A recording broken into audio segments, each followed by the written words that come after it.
Hello everybody, welcome to another video. Today it is the 14th of April. Today we're covering the latest developments on the Avdiivka and Chasiv Yar fronts, and then we'll move on to look at the aftermath of the Iranian ballistic cruise and drone strikes that were launched towards Israeli territory. We'll look at the aftermath in terms of material damage and where this leaves the entire region looking forward. But we're of course going to begin by looking at the frontline changes in Ukraine. And so the first region we're going to look at is the area to the west of Tonenke, which has become a focal point for a lot of the fighting in this sector, and rightly so. And this is something that I really started noticing when the Russian forces took over Tonenke. And that's because when you look at the geographical breakdown of this region, the fields located to the west of Tonenke that now the Russians are largely in control of, they are located on hills that are overlooking some of Ukraine's fallback positions where they have either already built or would like to at least prepare themselves to set up a new defensive line that would be centered around the Vovcha River, which is located several kilometers to the west of the current line of contact. And you could see that actually in blue over here. This is the Vovcha River, and like sort of branches out into Yazno, Brodivka, and then Umanske from there. But generally, the Russian forces have started pushing in that area to the west of Tonenke, really starting 2 weeks ago. And that was done in rather large armored assaults that have led to dozens of vehicles being damaged. So the Ukrainians have been able to definitely stymie a lot of those attacks. But at the same time, they have lost, you could say, about 15 square kilometers of territory in this general sector over now the past month, I would say. And in the process, they've also lost their defensive positions that were built in this yellow trench mark over here.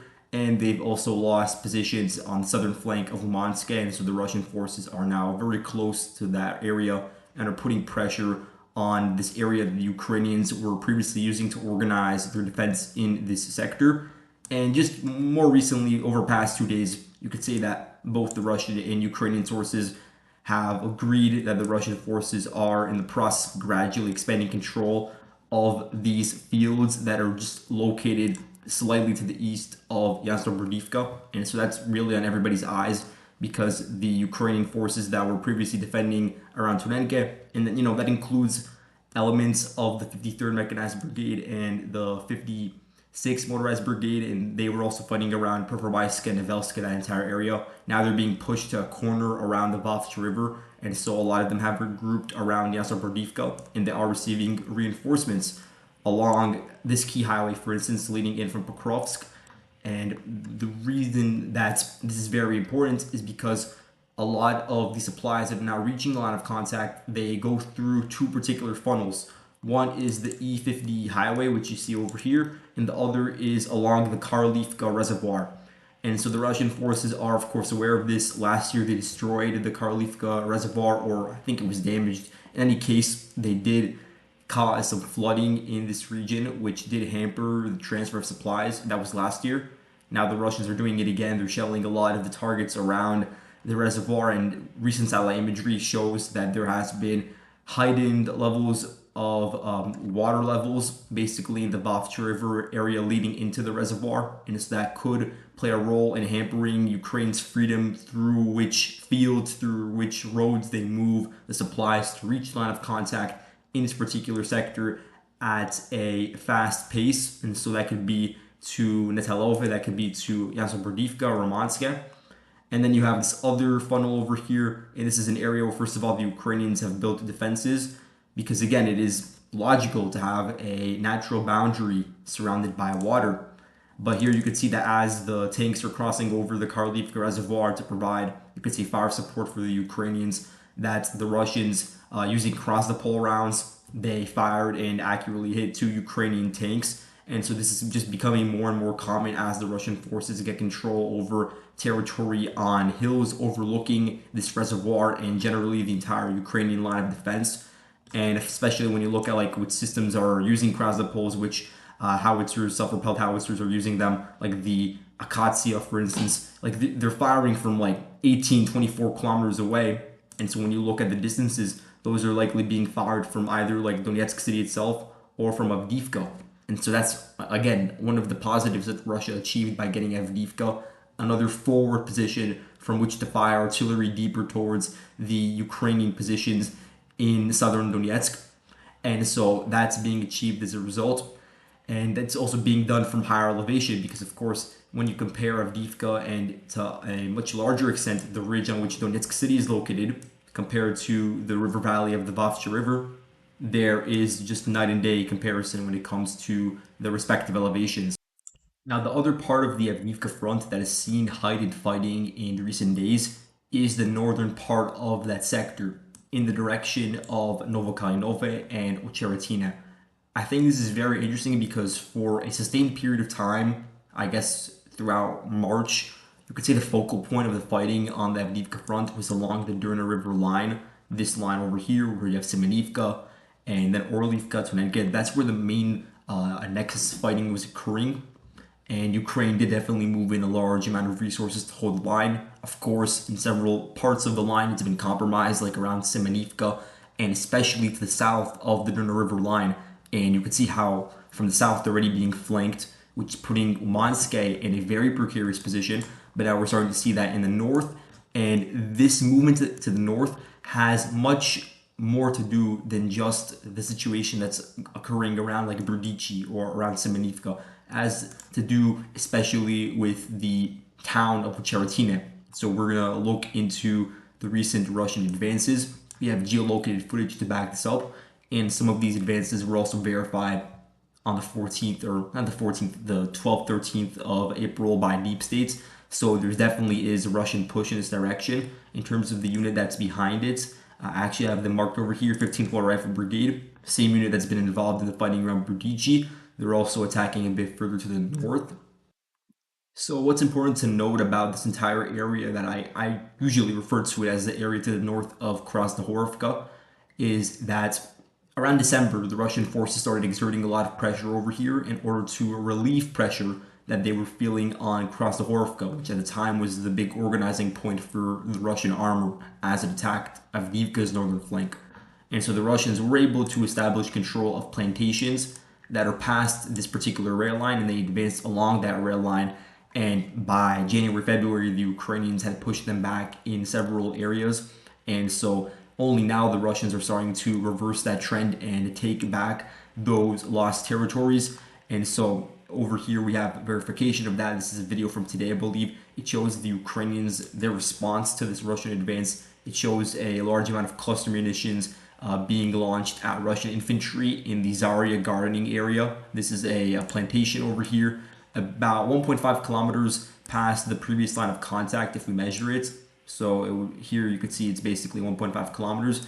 And currently the Russian forces are in the process of advancing along this rail line and clearing out whatever presence may be in this gardening area. I think there may also be some dachas over there.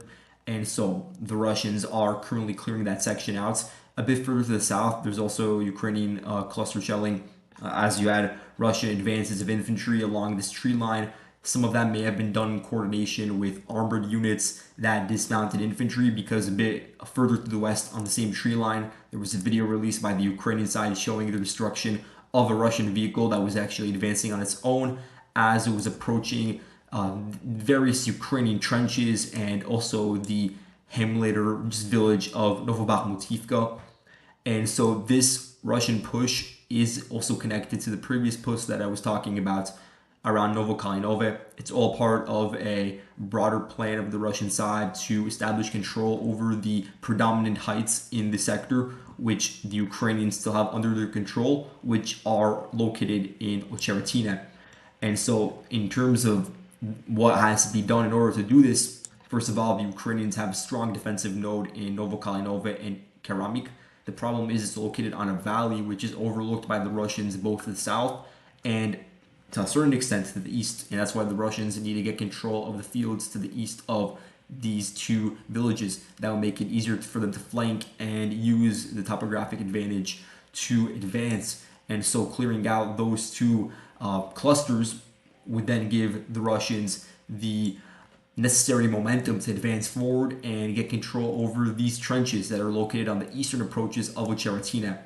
And so Ocheretyne, at this point, the Ukrainians do still have the elevation advantage, but the Russian forces, given their potential for advancing from the southeast along the rail line, which is located on relatively similar elevation, and also directly from the south, which is also located on hills that are currently under Ukrainian control or in the gray zone around the Berdichi area, but the Russians are making movement over there to try to push forward, as I've shown you with the geolocations.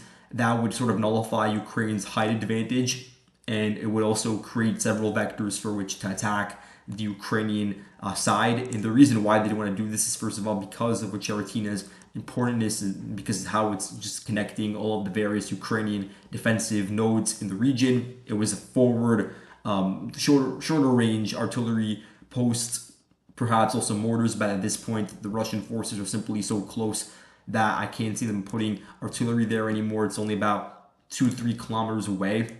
And so, in that regard, some of the importance of the town is being reduced, but there is still a large Ukrainian defensive component that's being stationed over there, and taking it over would undermine generally all of Ukraine's potential to build up defenses and several layers of defenses in the area that's in between the current line of contact on the Drina River and the Vavcha River to the west, several kilometers to the west.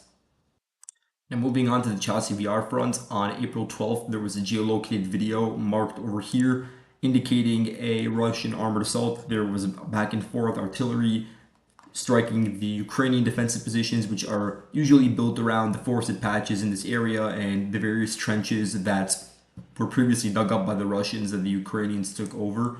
So around here, for instance. And so there was a back and forth, but in terms of the advance, the Russians were able to push along this forested patch and get it under their control and advance nearly 1 kilometer to the southwest. But in the video, you can see the Ukrainians targeting and advancing Russians with artillery, and they claim, at least, that they were able to repel this particular Russian assault.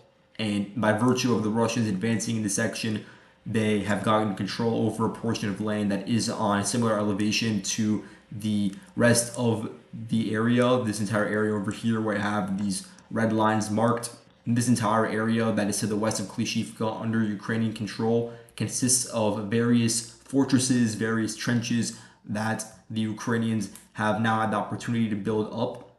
And so that puts the Russians on parity with them in this one particular instance, but it also overlooks the forward Ukrainian positions in the valley that Kalynivka is located on. Now, directly to the east of Chasiv Yar, we have verification of additional Russian advances. First of all, this video from the 14th of April, it shows Ukrainians in their defensive coordination. We could see that they still do have a very strong drone component that's active over here, and that played a big role in delaying the Russians' eventual capture of Ivanivske. So here you can see the drones dropping grenades onto the newly taken trenches that the Russians secured to the east of the Canal district. And this area where the Ukrainians were attacking the Russians is actually the last tree line, the last trench line before the Russians actually arrive at the eastern suburb of Chasiv Yar. And so now we have verification that the Russian infantry, or the VDV from the 98th Division, are solidifying control in this section, albeit with the fierce Ukrainian resistance. And then over here, we have verification from Deep State from April 12th that the Russian forces were able to advance through this Tupochki Hordubivka, I think that's how you say it, nature reserve. And so this includes various trenches and just generally forested areas coming under Russian control.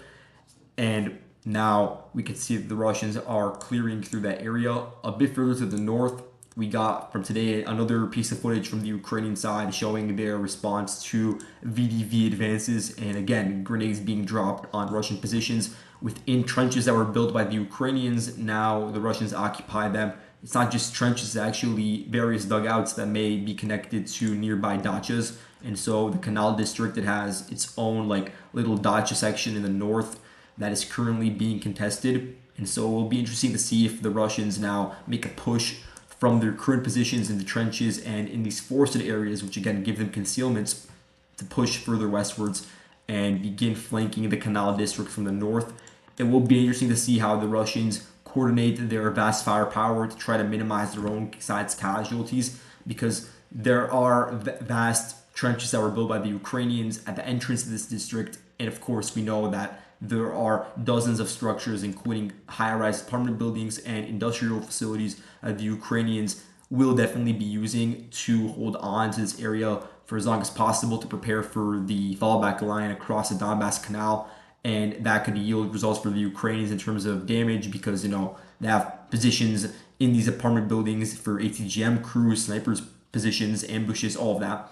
And so I will be interested to see how the Russians integrate the Air Force now that they're working more closely with the VDV division that's operating over here.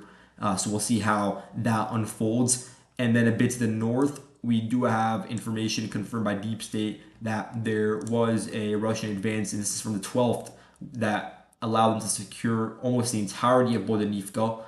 And in terms of what's left that the Ukrainians might still hold, that would be these warehouses in the southwestern section of it. And now that means the Russians have a clear path towards the village of Kalynina, which is the other, I guess, nearby node of defense that the Ukrainians have at their disposal across the Donbass Canal. And so I will be keeping an eye out to see how the Russians go about eventually dislodging the Ukrainians from that particular position. And then just a reminder, the Ukrainians have sent in reinforcements to hold the line over here, which will give them the necessary infantry to continue prolonging the battles. Now moving on, in the Kharkiv region, just to the southeast of it, we have this video released by the Russian side today showing what they claim to be the destruction of an IRIS-T SLM system and its TRML 4D radar. And so there's a debate going on right now about whether it's a decoy, and I'm definitely not qualified to speak as to whether it is or isn't. I'll just say that it appears that the strikes on the two systems, they did probably fire by several meters, maybe like 15, 20 meters. And so that could be the explanation for why there wasn't a larger explosion. But definitely, if these are legitimate systems that are actually functional and not decoys, then they would be destroyed from the blast radius. In any case, what I do know is that this is a part of the broader trend of the Russian Air Force releasing these videos, again, recorded from drones. So they have drones that are deep into Ukrainian soil that are getting these videos in many cases in pretty high resolution without being intercepted or jammed or anything of the sorts. And they're showing damage to critical Ukrainian air defense systems that are used to defend both the rear and the front line. And this comes as the Ukrainians last night, they did reports that, of course, despite complaints that they have had about shortages, both in terms of IRIS-T interceptors, for instance, and also interceptors for the Patriot systems, despite that fact, they do claim to have intercepted 10 out of 10 Shaheeds that were launched by the Russian side into Ukraine last night. And this does lead us to the Iranian strikes on Israel. And so in terms of just getting a brief run through of the confirmed information and then looking at the takeaways, what we know is that earlier today, the IDF reported that 331 missiles and drones were launched. Of them, they claimed that 185 kamikaze drones were launched, and of those, they say that 100% were intercepted. They say 36 cruise missiles were launched, and again, 100% of them being intercepted according to them. And then there's a conflicting number of ballistic missiles that they claim to have been intercepted because the IDF did not give a specific number. They just said that it was a relatively small amount. And they did report at the very least that 110 ballistic missiles were launched from Iranian Iraqi territory. And so in terms of how many ballistic missiles may have actually gotten past the Israeli air defense coverage and caused damage, we can say that, for instance, there definitely were several impacts recorded at the Nevatim air base. This is an air base that is located in the Negev region of Israel, near the town of Harad, where there actually was shrapnel that injured some Bedouin girl over there. And so definitely there were interceptions above this area. And as I said in my previous video, which I released before we had information about the ballistic missile strikes reaching this area, I said that it would make a lot of sense for the Iranians to target the Negev region simply because there is stronger air defense coverage in certain sections of central Israel and even going into like Haifa and that entire area. So it could yield better results, but also because there are some key targets specifically in this region, and because some of them may actually have been connected to the Israeli strike that occurred at the beginning of April on a building right next to the Iranian embassy in Damascus.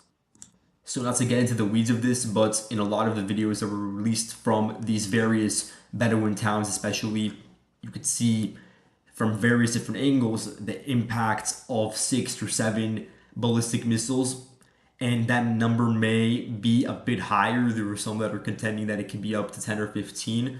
At the same time, there is the the IDF has admitted that there was another impact directly around Mount Hermon, which is in the northeasternmost part of Israel near the border with Lebanon and Syria, and that's in the Golan Heights. That's another area where I said that the Iranians would definitely be launching their ballistic missiles. And so in that area, there was more success for the Israelis in terms of intercepting those targets. And then going further south, there was information of another impact that occurred around Fahem. And that may either be an impact or maybe fragments of the missile after it was intercepted. So I'm not exactly sure which is the case, but there was videos of impacts in that area. And so all in all, you could say that it's around 10, maybe 10 plus ballistic missiles that got past the various Israeli defense mechanisms. And let's actually go through what defense mechanisms the Israelis had.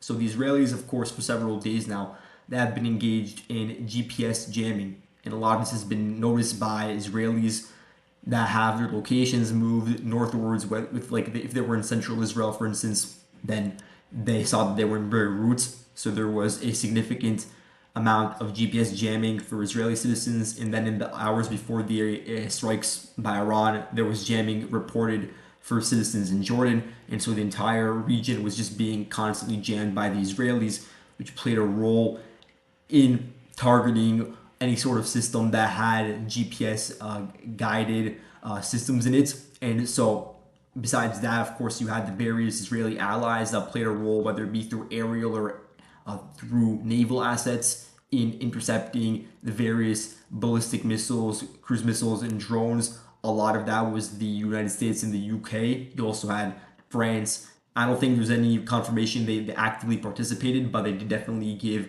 intelligence data, and their radars that from their naval assets were definitely tracking the course of the developments to give the signal intelligence or whatever it may be to the Americans and to the Israelis. Same thing you could say for Saudi Arabia. They were tacitly involved in this as well, or covertly involved. Not so covertly involved were the Jordanians, because the Jordanians made it clear that they would respond to threats that passed through their airspace, and the Iranians, their ballistic missiles especially, flew above Jordanian airspace in the hopes that they would be able to bypass it and land some impacts within the Negev region of Israel.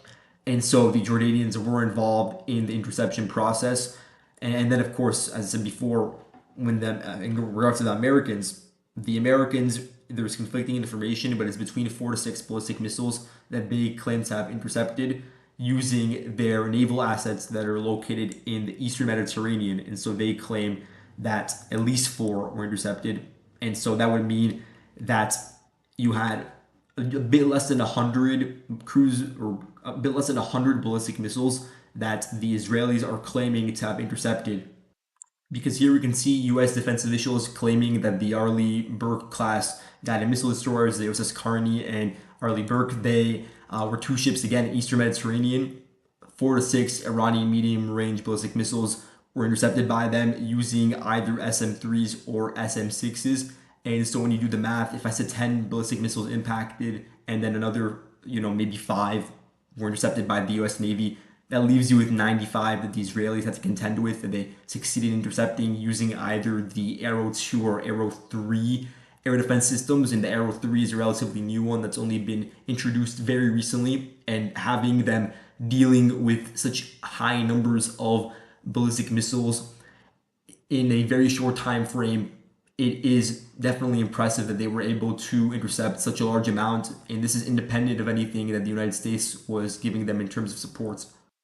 Now, if we want to take a closer look at the Nevatim airbase, here's the footage the IDF posted a couple of hours ago showing the aftermath of the Iranian strikes. We'll then also look at the various points where there may have been impacts based on satellite imagery. So here's one area, and this is an area that is a bit farther away from the various taxiways, the various hangars, but either way, it is still in the general vicinity of those targets, and so it may have slightly missed based on where we're seeing the blast. And if you look at it, it may have been already partially excavated by the Israelis to try to get the munition out of it. And then here we have actual damage that was incurred to one of the taxiways in the airbase. And you can see how the IDF is already in the process of repairing that. And then at the end of the video, you can see how you have, I believe it's, yeah, the F-35, and it's in the process of landing.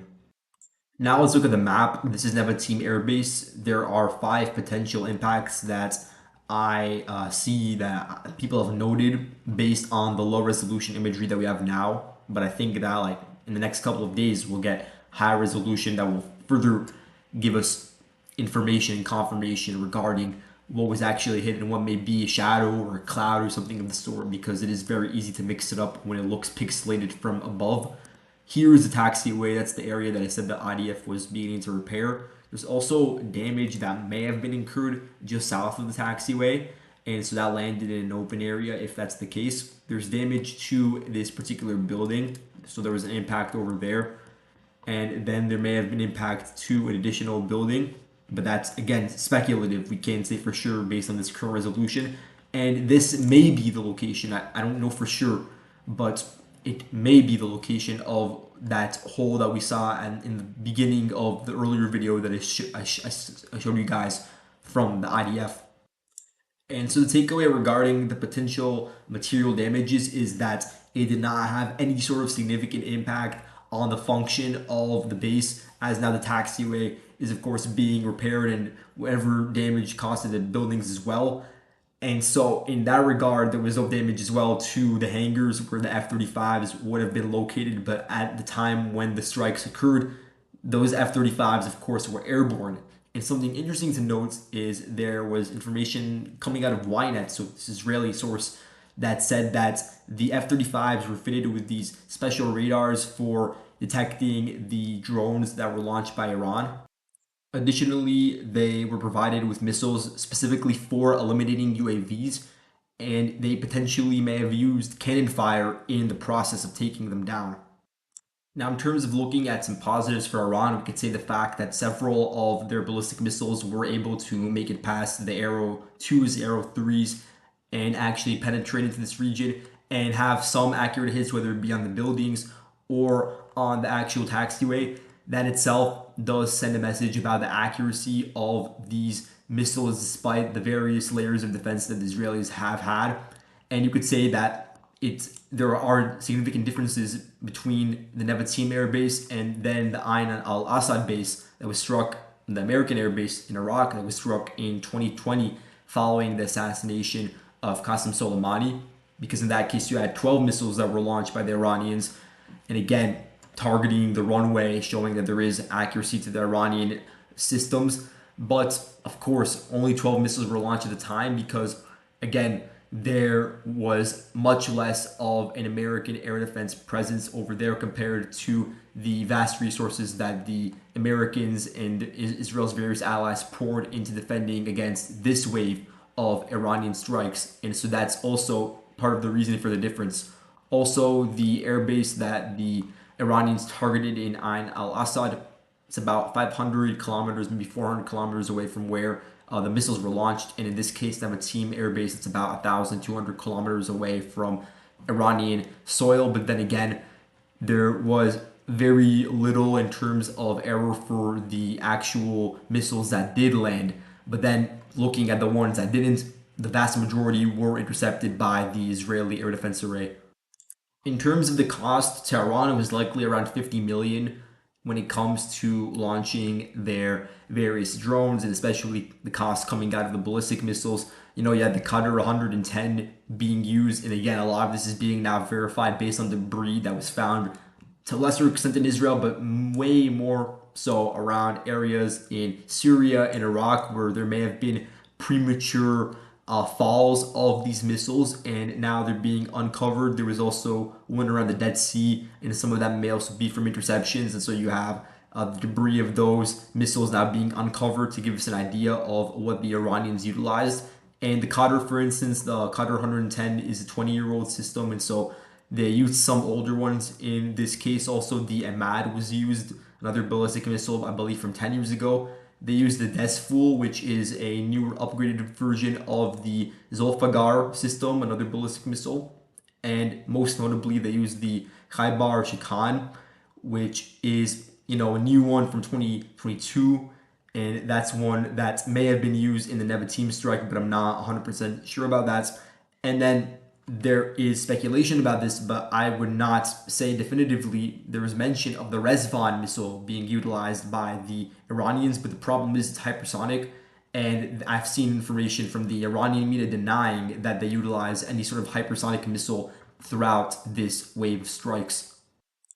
And lastly, we did see some strikes coming from Lebanon at the same time to be timed to potentially degrade the Iron Dome that's on the border with Lebanon. And so you had 40 launches reported last night.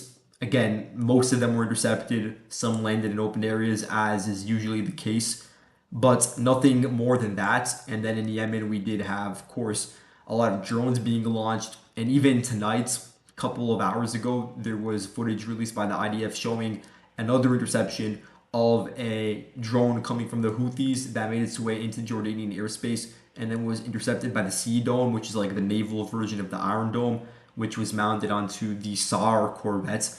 And so even tonight, there was some aerial activity.